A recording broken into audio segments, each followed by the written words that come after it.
We're gonna do a song that you never heard before. The volume.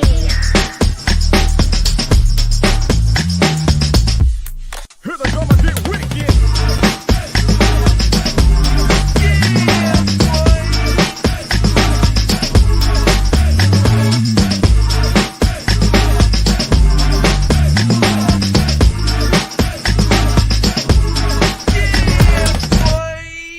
Here we go again. Ace Kennedy, my brother from another mother. What's up? Hey man, it's Friday. What's good with you, man? Oh man, I'm trying to see that Black Adam today, bruh. I'd be curious to see where you rate that thing on your scale, man. I'm curious too because you talking it too up, and you and I don't typically jive when it comes to movies, bruh. Well, for starters, I'm already ahead because I've seen the movie before you do, which is a rarity already in itself. I know, but even when we do see movies, you still be on a whole different wavelength than what I be on. I think that we look for different things, though. I think we've established that very much, though, that we typically look for just different things. Like what you like about movies might just be different for what I like about movies. Yeah. And as you can tell by my shirt, I have an inkling of some things that might be going down in the movie. So I don't want you to confirm or deny, but I won't say nothing. Yeah. Well, let's get that music going, brother. Let's do it, man.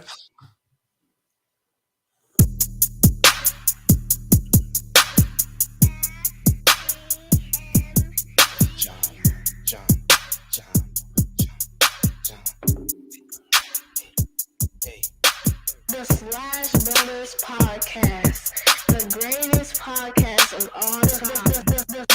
The Slash Brothers Podcast, the greatest podcast of all time. Yep.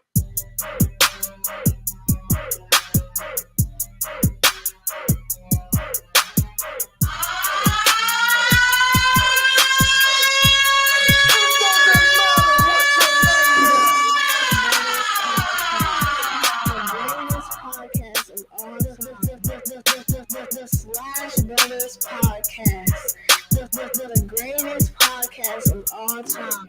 Yep.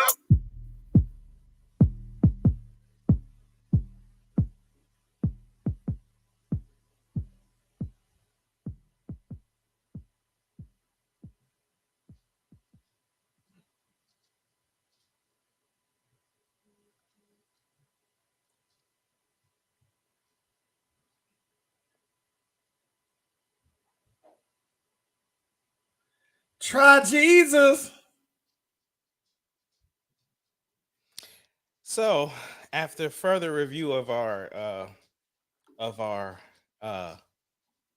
policies, we have been getting contact from the people of Try Jesus and have gotten some copyright strikes. Are you serious right now, bro? I'm kind of I'm hyped about that, to be honest with you.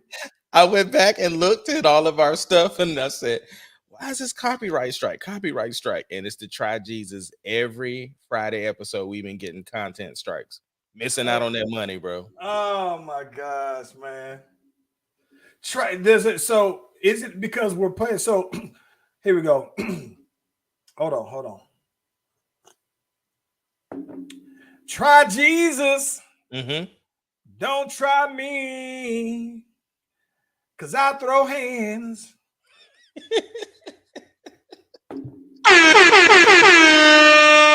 That counts, right? That counts, right? It counts. Right. So we won't get the strike for that one. All right, man. Listen, you know how we do Friday, bro. Give it to me. Best thing you've seen all week? The best thing that I've seen all week as a dad, I'm sitting in the crowd at a basketball game. I see number 2 about to check in the game. And I see people around like, coming in. Coming in at number 2, Ahmad Kennedy. And they was like, Deuce. I hear Deuce from all over the stadium, bro. Deuce. That boy Deuce about to get in. It was crazy, bro. Best thing I've seen. I was like, I'm sitting up here just proud. My boy get in, do his thing. And you know, causes the dude to turn it over. So they call timeout. I'm over here standing up with Medusa in the air, bro. It was dope. It was dope. Best thing I've seen all week. That's dope, man. No, so for me, it's kind of funny, bro. I'm already, went out today for usually like for a good little stretch, man. Since we and back in school out here, I used to go like on a Friday, every Friday or every other Friday, we would do like daytime dates, me and the missus. So went on now today though, man, and slid on now to had a little brunch spot though, man, and it's it does make me wonder something I want to ask you. So I had that. So my best thing I've seen this week was going out to brunch with the missus. But I got a question for you though. Mm-hmm. So in Atlanta, right? Brunches and brunch spots are a huge deal. Like going out to brunch in Atlanta is probably a bigger deal than going out somewhere for dinner, right? Is that like as big of a thing in OKC? It's pretty exclusive. Like there's these spots out here. They got these places. They got a place called The Hatch. They got a place called Syrup, and the spot that I took you to, the Waffle Champion. Right, where right. you see Waffle Champion. You remember we were standing in line. That joint was wrapped around the building because it closes at 2:00. So it's like exclusive. You know what I'm saying? So the brunch spots are they close typically around 2:00. And you got to get in, bro. Like Syrup is one of them places too. Me and Sarah was gonna go for our anniversary, I think, or something, bro. And it was like a 2-hour wait. Like yeah. And the Hatch, it's more expensive, and that's like one of the more exclusive spots per se. But yeah, it's a big deal. But yeah, the brunch spots be hitting out here too. Yeah, like it's kind of funny because out here everybody have lobster towels, everybody has shrimp and grits, and almost everybody has some form of lamb chops on their brunch menus. It's like a staple. Out here, you can almost find French toast and waffles on every brunch menu, lamb chops, and some type of, like some people that flip the different egg rolls where they've had like the soul food egg rolls where they got greens in it and macaroni and cheese. It's like everything. But brunch is a huge deal out here, though, man. I was wondering about how big of a deal is that in other places, though, man. I mean, I'm sure it's not like that popping like that out here, but I'm not gonna slight my spots because I mean, like I said, Syrup is dope. That's one of my favorite spots. Obviously, like I said, Waffle Champion. It's just it's one of those things. Like it's an Oklahoma thing. When you come out here, you got to at least go by there. So I'm glad I got to take you. I'm glad I got to take my in-laws. So it's one of those things. But yeah, I definitely want to take you to like Syrup or the Hatch or something like that. Yeah. That's dope, man. Yeah, bro. We're not trying to shoot out there early next year anyway. Oh yeah, we got it. Yeah, because we got to get some music done before you get out here, so we can get these videos shot. Facts. Whew, busy. But yeah, look, man, it's been a year. The split of the Joe Budden podcast, you and I both used to frequently watch that, and now since it's in its new iteration where Rory and Maul have their own podcast, and then Joe Budden has the new cast with Ice and whatever his name, I can't think of his name. No disrespect, can't think of his name though. But anyway, I bring that up because they brought up the issues with kind of why they split to begin with, right? So Maul basically was like, look, I still feel the same way I felt a year ago. Like, dude stole money from us. So what the deal, right? And then Joe was like, look, everything y'all asked me for, y'all asked me about accounting and all this stuff. I gave you all that documentation. And so why are we still talking about this?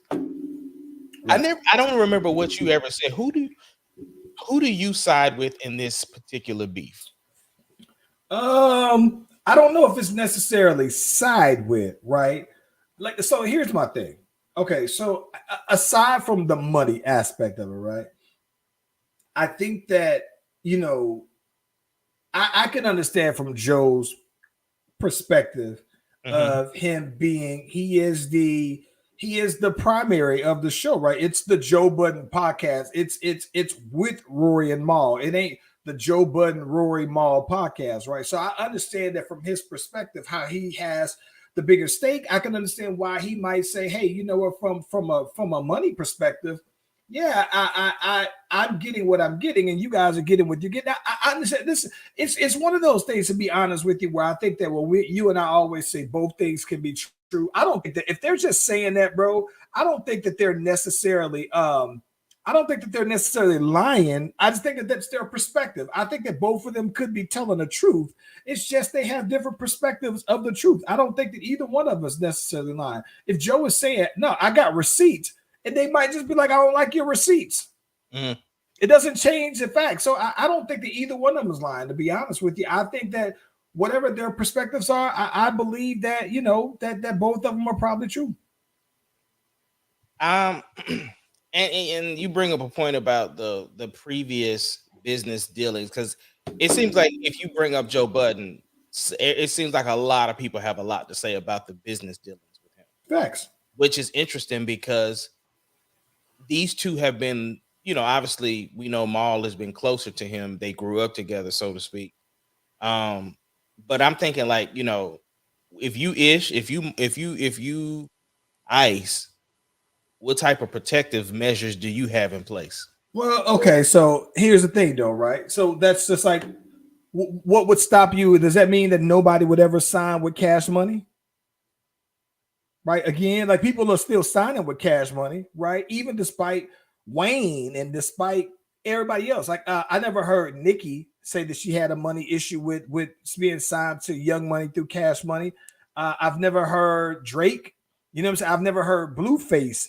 I've never heard anybody say that. You know what I'm saying? Like it's. I don't see anything that would prevent anybody from continue to do business with them. So I don't see why it would necessarily say that there's something that would stop somebody from doing business with Joe Budden. Well, like you just got to go into it mindful of those things and protect yourself.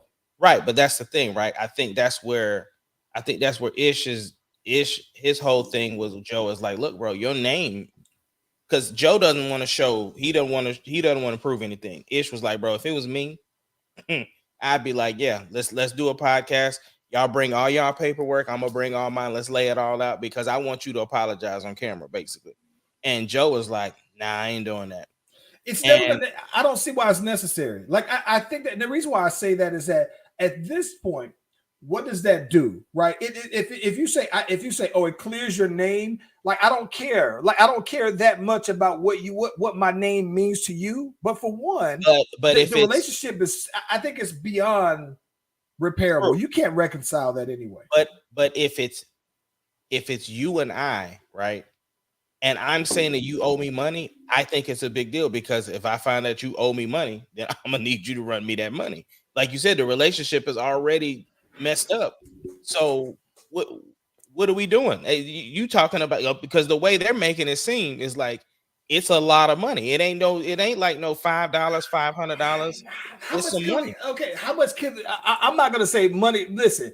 If it's $50,000, you got to run me my $50,000. If it's $10,000, you got to run me. But my thing is this though, bro. Okay, the way they're saying it, they didn't see what the Spotify deal was. What I'm saying is they never saw what the contract actually was. I understand that. So this is what I mean. Okay, I'm not gonna sit here and say that they know him better than you know me, right? I don't know the origins of their Maul used to live with Joe. Okay, but even with that said, Maul may have lived with Joe. Me and you grew up together. That's different, right? Right. But here's what I'm saying with that. I'm saying that to say this. If you told me, listen, if you told me, or if you told somebody, Charlie owed me that money,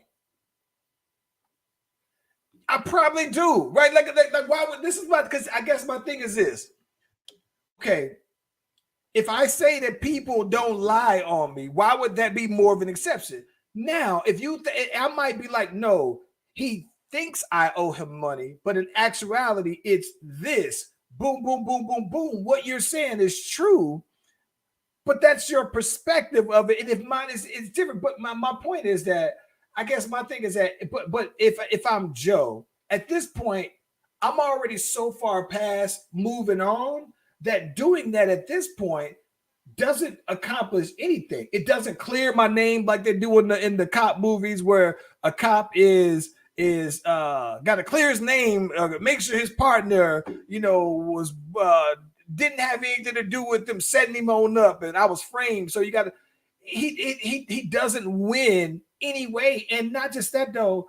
It's like the relationship, even if they got back cool, it's never going to be the same. Like if I owe you, look like this though. If I owed you, bro, let's just say hypothetically, if I owed you $100,000, Ace, 100,000, unless I had already hit you with $1 million, $2 million, $5 million, something that's so large that 100,000 seems like dice money, something that you could just blow real fast, then it's never going to be the same as long as I owe you $100,000. Like, what do I have? What business do I have owing you 100,000? Right? Like owing. Well, all I'm saying is I understand where Joe said. He basically said the same thing you did. Everybody has landed. It's over. It's done. It's over with. But from their standpoint, if I feel that strongly about you owing me, like you never showed me what the deal was. We supposedly signed the deal, and you never showed what the numbers of that deal were to even know what you paid me. And like at the end of the day, like you said, the relationship seems to be severed. It's severed. But when you talking about, because there's another, so that was it with math Hoffa, what is it? So what's funny? So let me just say this before we talk about the math Hoffa, because I just saw that on the math Hoffa. I think the thing that got me the most is this. If you technical, you saying we signed this deal with Spotify, and you saying you didn't see the numbers, but we signed this deal from there. It's like if you want to be technical, right? If Joe just wants to be black and white, he's saying we signed this deal. I didn't force you to do anything. So what you get is what you sign. If he want to do that, he could. That's all I'm saying. Not to say that he will. But Math Hoffa, right? So this is the thing that's funny, because the Math Hoffa podcast, my expert opinion, is laid out very much how I saw us doing our podcast. If we were in the same spot, right? I think I love, and I don't think a lot of people. So Math Hoffa, I don't know if you're aware of his background. Math Hoffa is battle rapper. He's been one of the pioneers of battle rap for a long time, and in this age of podcasting, I think that there may have been other, there are other podcasts specifically for battle rap, but I think that his was the one that taps into battle rap, but also expands to hip hop culture. And so it's one of those things where his show instantly took off, and to where it's like most people now know him as the podcaster and not even as much from his battle rap career. So he's had two people on his show, Heineken and this cat Esso, who had been around for the majority of the time. And he have different guests rotating. He'll have a couple people knowledge from Hip Hop Is Real, and he'll have some other people and everything like that. But then it becomes like, okay, it's one thing that we are trying to come up together, right? And it's another one when we talk about hundreds of dollars versus tens of thousands of dollars. And when the number becomes bigger, then it's like, all right, we gotta question the math at that point in the paperwork. And so I think that it's just, there was this rumor that Math Hoffa has signed a $2.7 million deal with Revolt, which, to be honest, if I'm Revolt, if I'm any podcaster, I would be knocking on his door, because it's a great podcast. He has great guests, he has great content, he has great insight. Now that his guest list has expanded, I mean, he's had some who's who in hip hop on there. But then it goes to, well, all right, if we getting bigger, right, we got to check this paperwork all over again. And I believe that Heineken and Esso were looking to do similar podcasts where they're interview style podcasts. And he's like, listen, that's kind of a violation of the contract that we have for this. And so they fell out. It sounds like they say that they fell out before this rumor came out. Yeah, that was part of it. He basically said they had been doing that stuff prior to even the deal. And once they heard about the deal, then they was asking questions. Even said that, look, you ain't getting your footage and your equipment back until you come up off some of that mucho. Well, so what I do think interesting is that the original podcast, when I saw it, I thought that it was dope. It was shot by this cat, or shot and edited by this dude, Space Ghost. And when I first saw the very first pilot, I said, yo, this is fire. Like, I thought that it was all dope camera work, dope microphone, dope everything. And I think that but the show has changed. But I think that, I don't know if it's changed or if it grew. So, I think that the main producer of that show, the editor for it, changed. Some of the cast members that have came on changed. Like, I don't see Misfit on there like as much. But then it's just like, all right, bro, if we're doing this and we're committed to growing this podcast, you gotta reevaluate the numbers and make sure, especially when you talk about if we doing something on GP, it's GP. But when you say, all right, now we talking about millions, yeah, I gotta figure out a fair compensation for that. Yeah. Anyway, that's it for that. But keep it on beef.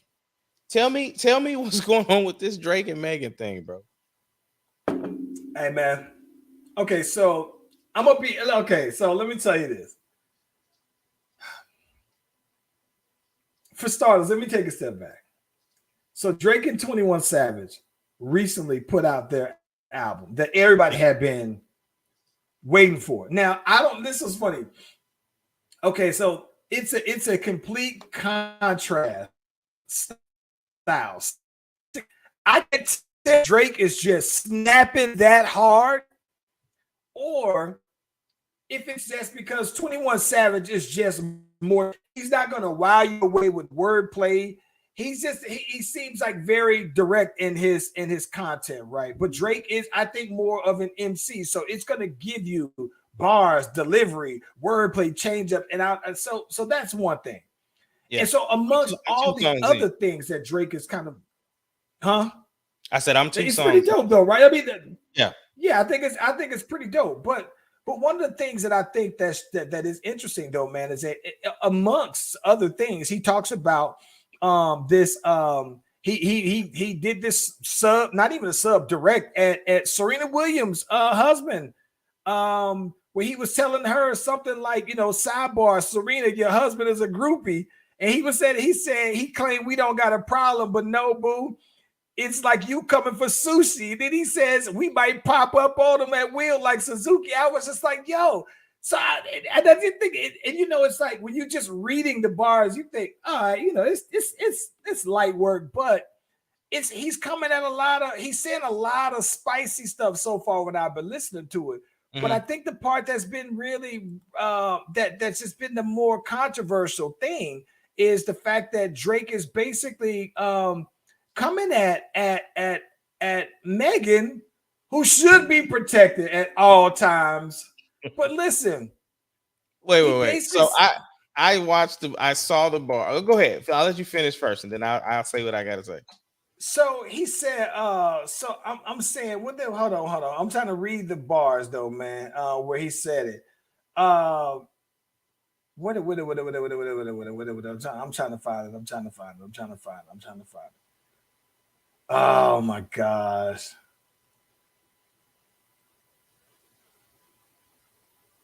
You got it? I got you. Let's see. I got you. Hold on. I have it quicker than you. I'm gonna have it quicker than you. All right.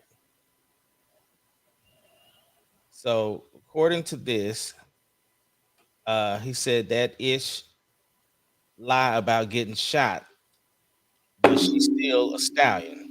She don't even get the joke, but she's still smiling. And then it says something about pressing play on the dang. What was that one line?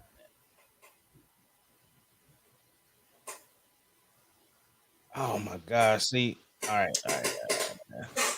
So let me tell you this. Let me tell you this. Yeah. Here's where I'm at with it. For entertainment value, I think that it's hilarious, right? I mean, I'm just gonna put that out there because we talking about it, right? So it's noteworthy, right?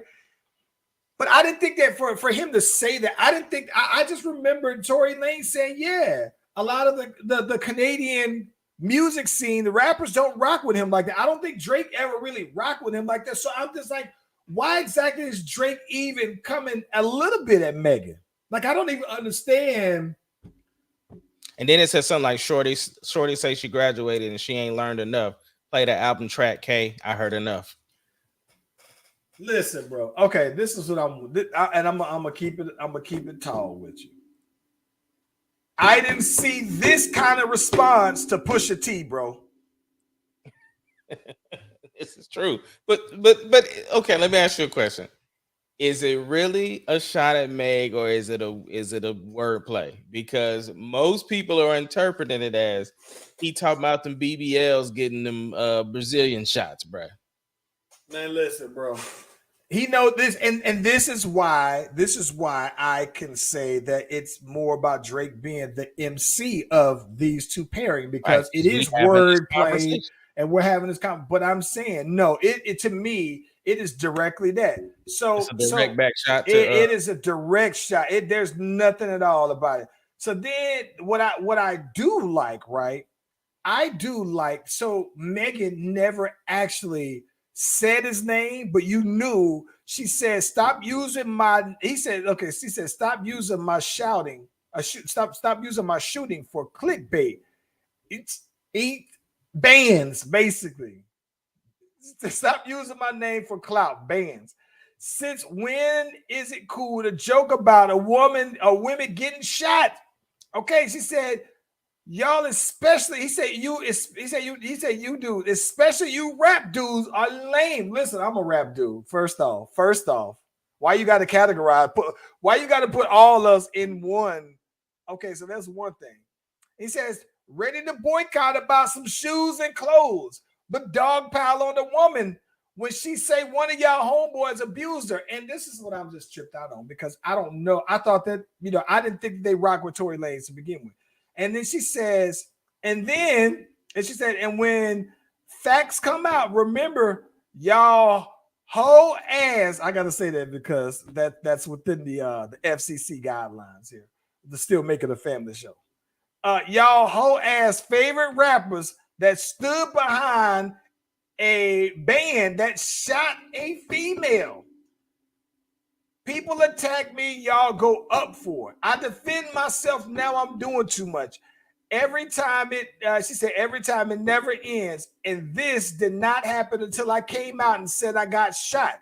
Y'all don't she said, y'all don't F with me. Okay, cool, bye. She is right. Megan Thee Stallion should be defended at all times and by all costs. But why didn't, listen, I didn't see this kind of response to Pusha T. But what I'm saying is, where did it come from though? Like what? It just felt like he just pulled this out the sky, bro. Listen. I'm not gonna lie, bro. It's not that it's. Listen, it's a dope bar. Don't get me wrong. It's a dope lyric. Lyrically, it is a dope. It's cool. I'm impressed by it, bro. But at the same time, I didn't see this lyrical response to Pusha, right? Mm-hmm. Like, I could understand if you say, oh, the hip hop beef thing is, oh, if we're going to keep this on wax, we're going to keep it on wax. Cool. So Pusha T puts out his stuff on wax. They've never been, as far as I'm aware, in the same place. They've never had physical beef. They've never got anything close to that. They kept it on wax. But you responded to him, but it's like, okay, well, She never said anything to you that I'm aware of. So why are you coming at her with that kind of that energy? You didn't come after this other whole man with that same energy. Yeah. Yeah. That's my only take on that though, bro. All right. Am I tripping? No. I mean, I like I said, it unless he physically comes out and say, yeah, that was directly a shot at her. I mean, I'd be interested in know if that was just a bar or if it was legitimately a shot. But I mean, the fact that you came with the whole, because like I said, I'm only 2 songs in, and when you sit up here and said that he said something about Serena's husband, and I'm like, well, maybe he is just pulling. Hey, he ain't pulling no punches.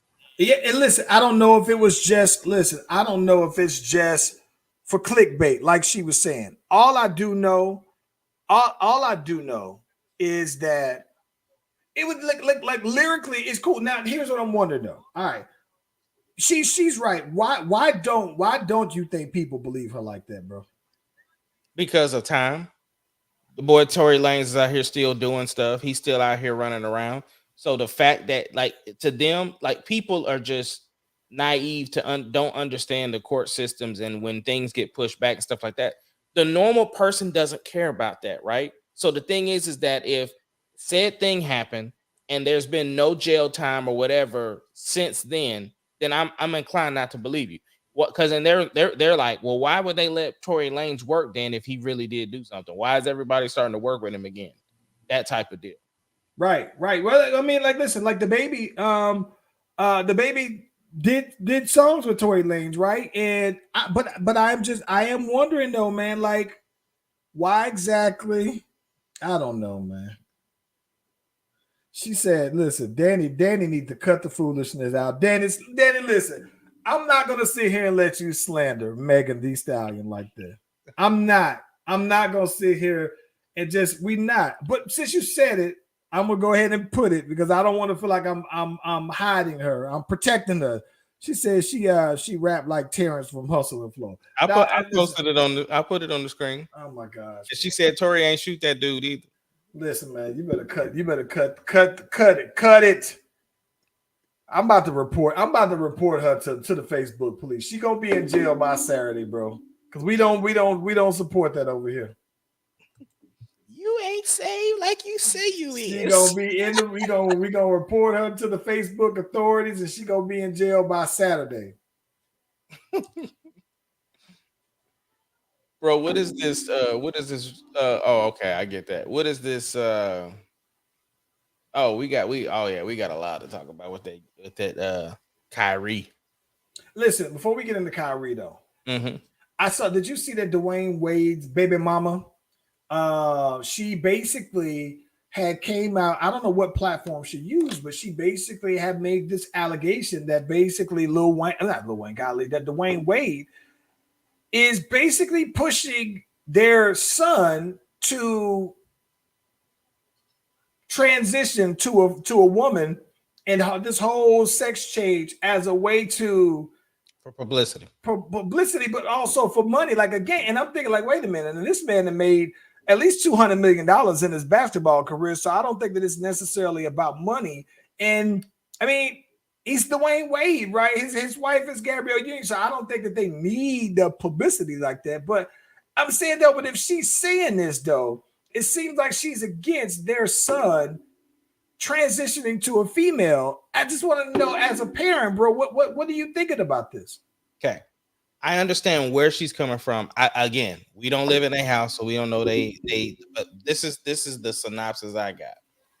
She's trying to put a stop to the court filings because he's trying to get Zaya's name changed, and before they start the transition process. And all the mom is saying is that all I'm saying is wait until you're 18 before you make this permanent change. That's her stance. And Dwayne Wade, fired back and basically was like, look, I was on vacation when I got this, when I started getting hit up with, all these ads or whatever. And let me give you some backside about her. She hasn't been in contact with Zaya, has been invited to this and been invited to that, and hasn't shown up, hasn't all this stuff, doing all this stuff like this. These reports came out while Zaya was in school, who is a straight A student who does this, who does that. So like she's good. So we don't need you interfering if you're not going to be a part of it. But again, when it comes to joint parents, it's difficult. And so she has a point to say, I think I'm not against the transition, but wait until you're 18 before you do it. I think I'm more on board with that. I'm as well. And you know who would be on board with that? Lil Boosie. Listen, me personally, bro, I just think that if somebody's not 18, and not that 18 makes you, any more responsible or mature, but it does make you legal, right? Right. And I just think that personally, though, man, to have somebody transitioning like that while they are that young, under 18, it's like, I don't know that you could undo that, right? And so maybe the moms is probably thinking like, listen, man, you get up here and you change your mind in a couple of years ago and it's done. I don't know how you re-engineer parts that are removed from transitioning, right? But But look, I would say this though, right? While that would be my stance, I also wouldn't have any issue with any parent that was being supportive of their child doing it either. Your house, you do what you feel is necessary. I'm just saying that is a very slippery slope because that is such a permanent decision. And like you said, especially, that's that. So for me, I don't have nothing against anybody who decides to rock with their kids and do that, because I actually know somebody personally whose child is transitioning, and there's some drawbacks. I just think that I just think that, like I said, it's such a permanent thing that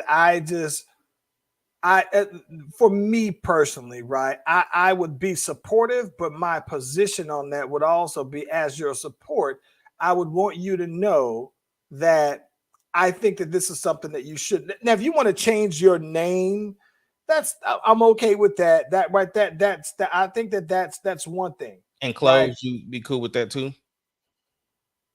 Yeah, I guess so. I suppose so. I mean, at some point, like it wouldn't be like, and if I'm being honest, it wouldn't be my preference, right? But just saying that this is my child and I support him, yeah. I would be supportive of it, even if it isn't my preference, right? But I think but to make something that's such a permanent thing, I don't know, man. And I guess this is my thing. Even when it comes to just supporting it, it's like if you know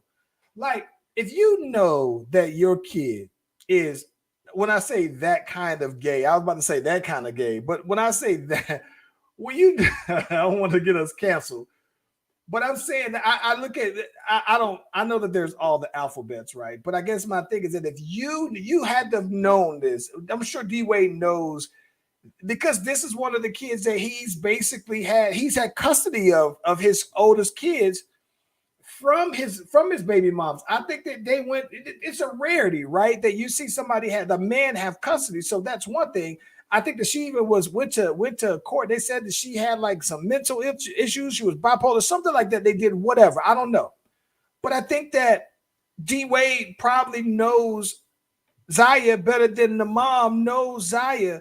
So I think that from there, he probably feels like, no, I know where she's coming from because I know her better. So from that perspective, I guess I kind of understand why from him, you got to support it. You got to post it.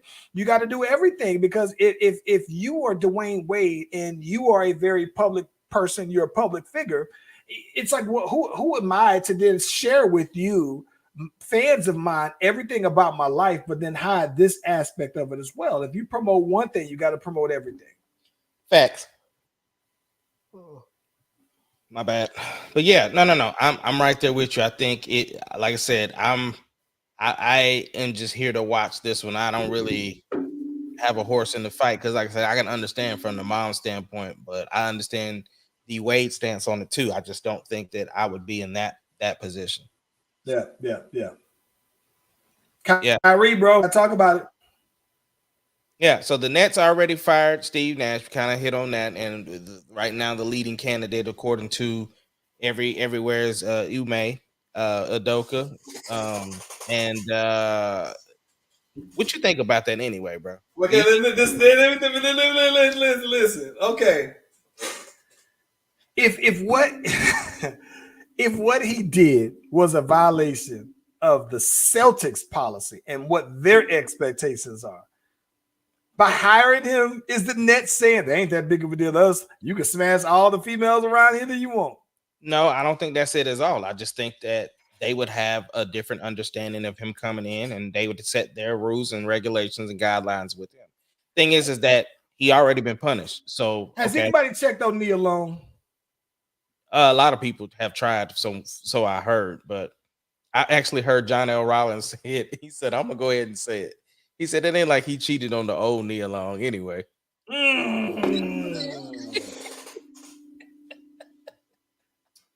Which Nia Long? He talking about the Friday Nia Long. Nia Long still fine, bro. I don't care what. Listen, bro. Listen. Okay. Listen. Before we get sidetracked too tight. Okay. Has Nia Long aged as well as Ashanti? No, but she has aged as well as. She's older, right? Nia Long got to be knocking on 50, bro. That's why I was okay. Which is why I was gonna say she aged as well as Sanaa Lathan.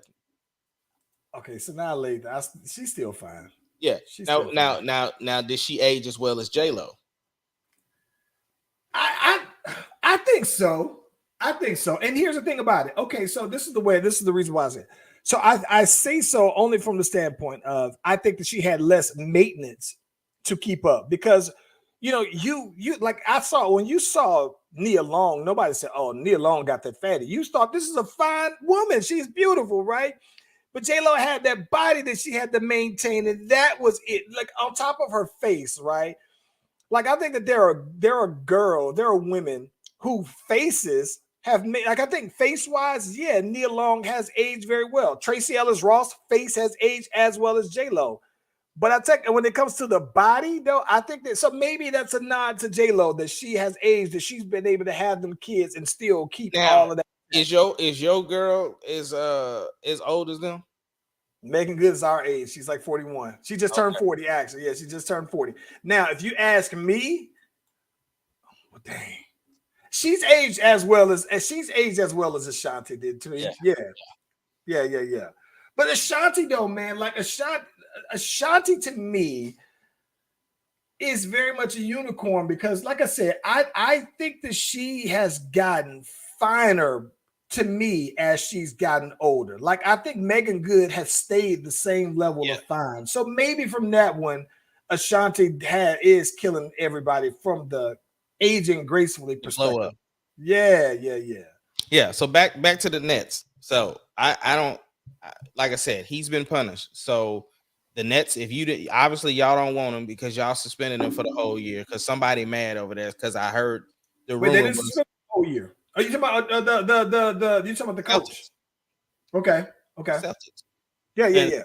Yeah. Word on the block is that he smashed one of the owner's wives, so that's why they was punishing one of the owner's wives.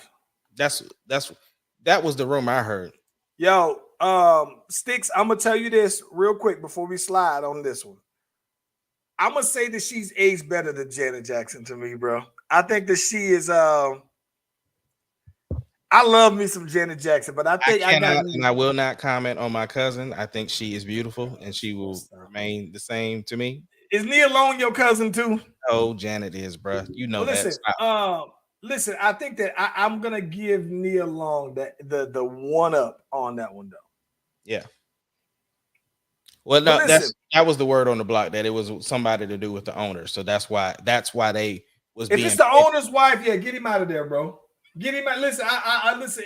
But here's my thing. There's no suspension at that point. If you tell me that if you are a owner, and if for all intents and purposes, bro, that you think that that you and your wife are good, right? And you don't know that your wife is having some side relationship with this dude, right? And he is he is just beating down these walls and you don't know about it, right?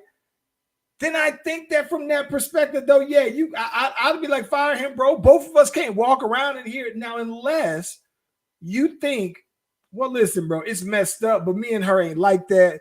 I got this money. I ain't willing to just let it go on paper, blah, blah, blah, blah, blah. No, what I'm saying is they could have easily fired him, right?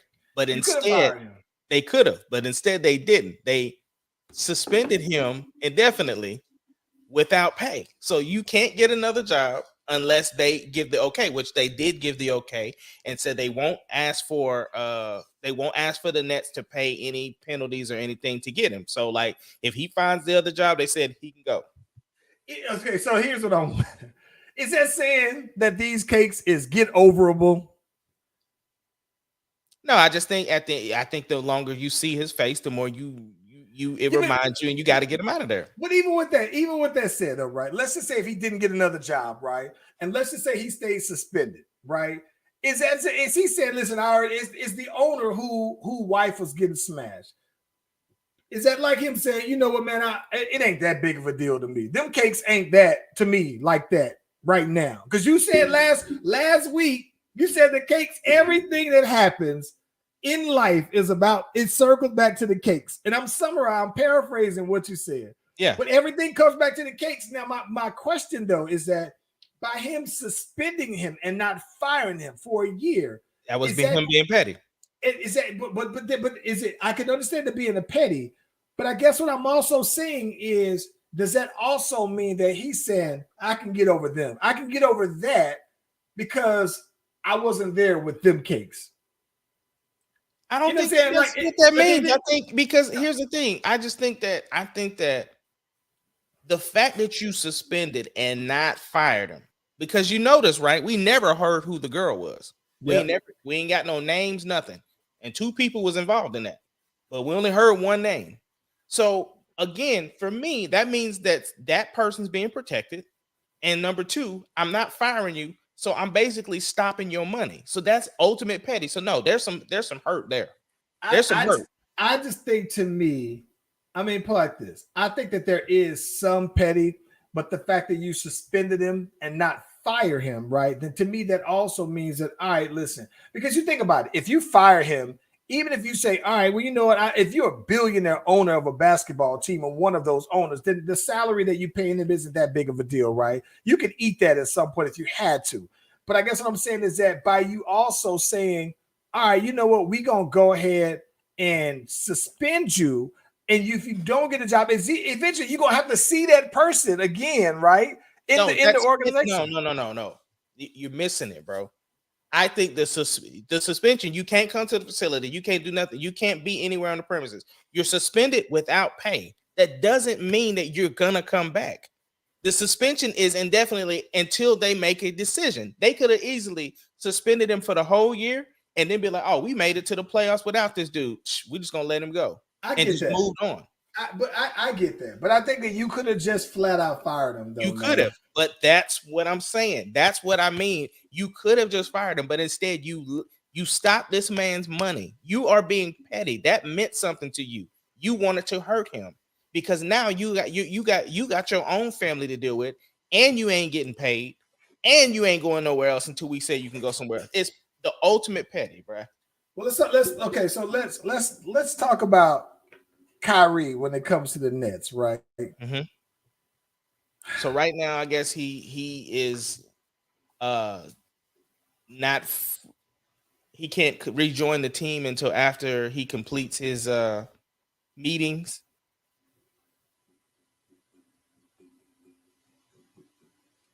Let's jump right into it. Yes. What do you think? What do you think of this whole demanding apology from the NBA? Do you agree with everything that happened? Yes or no? No. And let me tell you this. Okay, so you and I are not anti-Jewish, anti-Semitic. I'm gonna be honest with you. I don't feel any kind of malice toward any race, ethnicity, religion, anything at all, right? I don't care who you sexting, nothing. Yeah, I don't care about anything. Like I don't have a malicious bone in my body when it comes to hating a particular group of any kind of people. Right? I categorize people two ways: a good person, good person, bad person. Okay.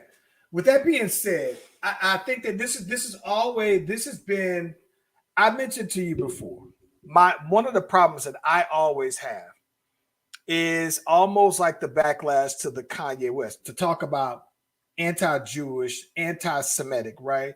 Is the fact that this is still one of those things that is being like, oh my gosh, he talked about the Jewish people. Y'all know that that's a violation or whatever. You can't do that, whatever.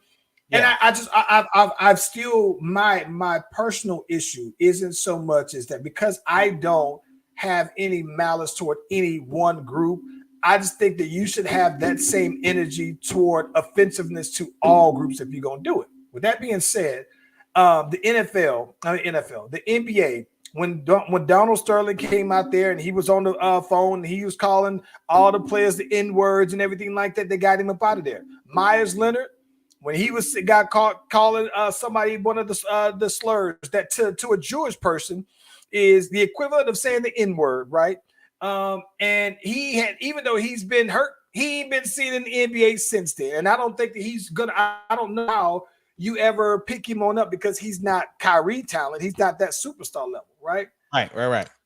But I think that the one thing that I can appreciate about the NBA is that they have been very consistent with their responsiveness, right? To sensitive things, to offending different groups. I think that they're going to do something, right? They're not going to just sit back and kind of watch. They're going to do something. But I think that the issue that I have is I don't think that Kyrie is anti-Jewish, right? When he was saying I can't be anti-Semitic, I'm not this, that, and the other. But I think that the problem that I have is that he's like, it's not that at that point, I don't think that it was about the content of the movie.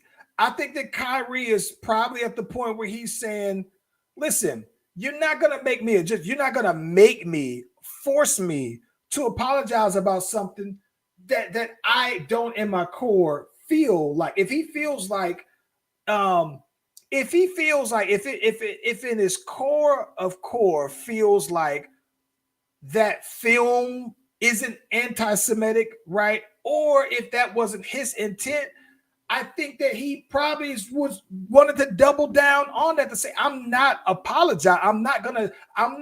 You're not gonna force me to say I'm sorry. I'm sure Kyrie has said I'm sorry about some things, but then at that point it becomes less about whatever anti-Jewish, I think it could have been anything, right? I think that he's just basically saying, you're not gonna force me to say I'm sorry. And at that point, it's about principle. I think that Kyrie, at some point, someone had to pull him to the side and say, hey, bro, listen, while you might not believe that this particular content is anti-Semitic and anti-Jewish, people do feel that it is. And not just that people do feel that that's the case. It's very much that way, right? It's very offensive. And so from that perspective, though, bro, I think that that's why somebody had to talk him off the ladder, because I fully believe that Kyrie would have doubled down and said 5 games. I'll sit out 40 games. I'll sit out as long as needed.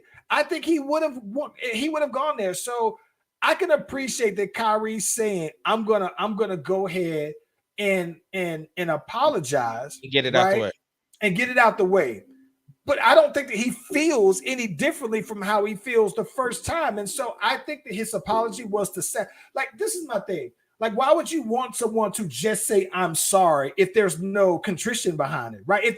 If you just want to hear the words, all right, you can have the words. But I don't think that he's sorry, but at the same time, I don't know that. But they kept moving the goalpost, though, because here's the thing. He did apologize. He just never said, I apologize. He never said, I'm sorry. So for me, even in the very beginning, right, he explained where he came from with the post. He never put any words with it. anything. He just posted the movie, the screen, the poster or whatever. And so for me, he's already said like I took responsibility for what I posted. He just never said I'm.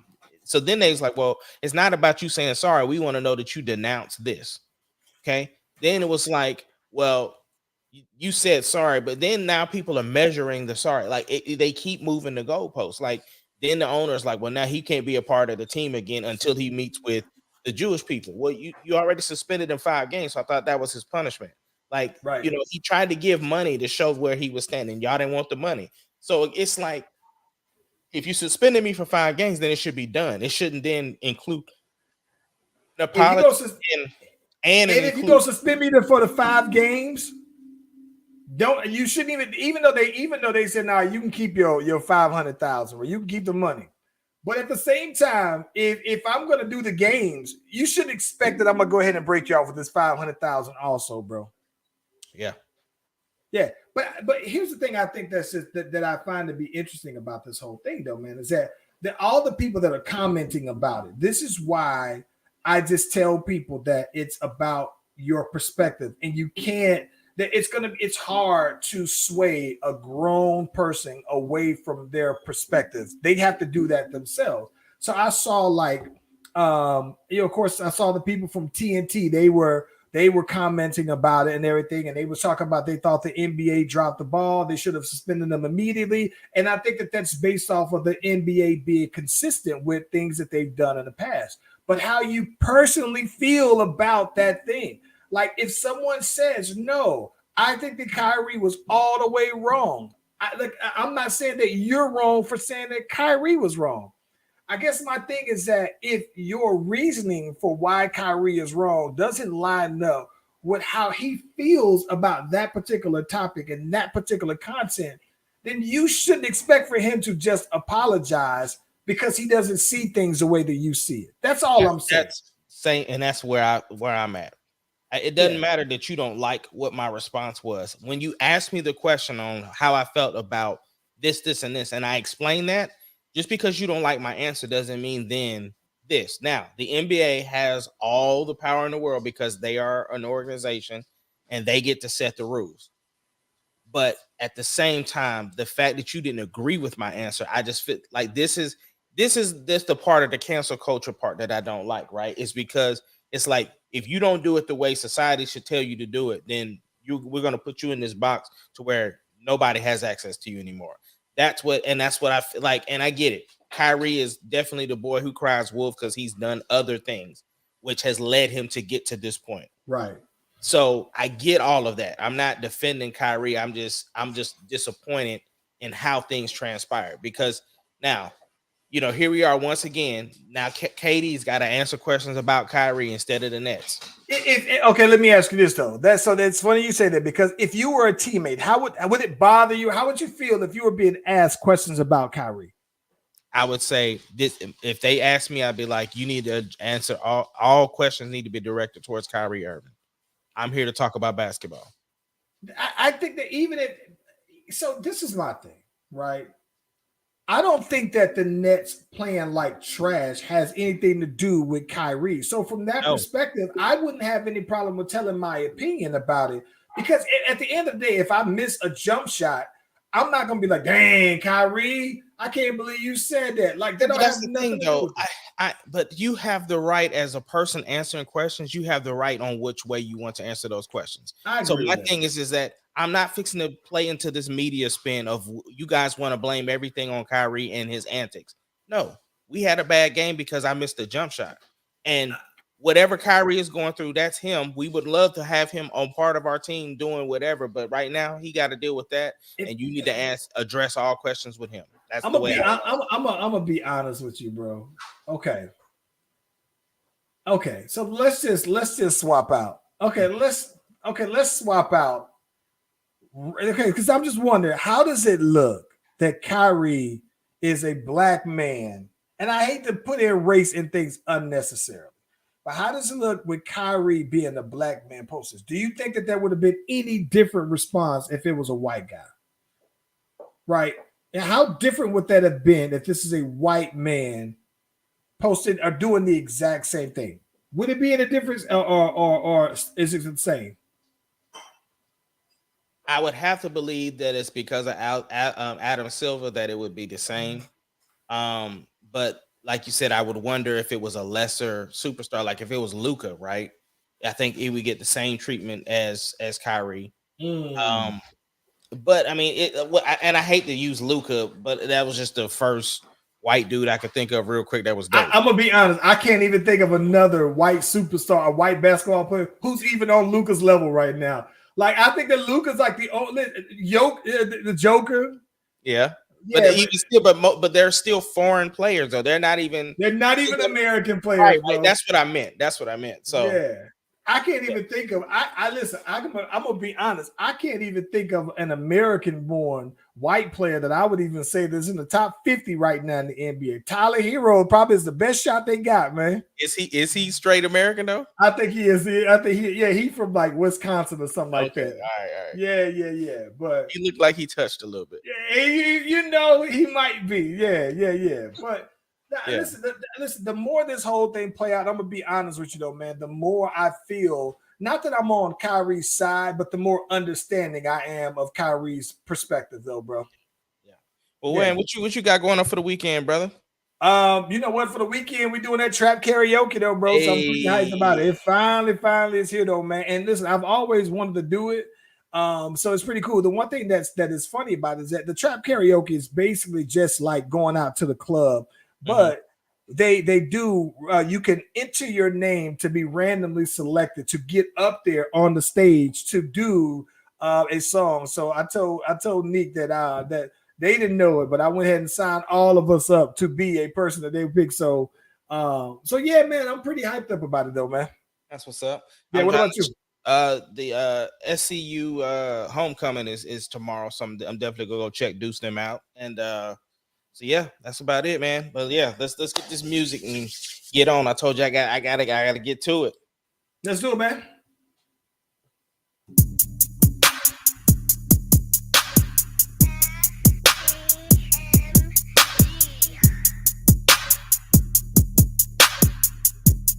It doesn't matter what your name is. The Slash Brothers Podcast, the greatest podcast of all time.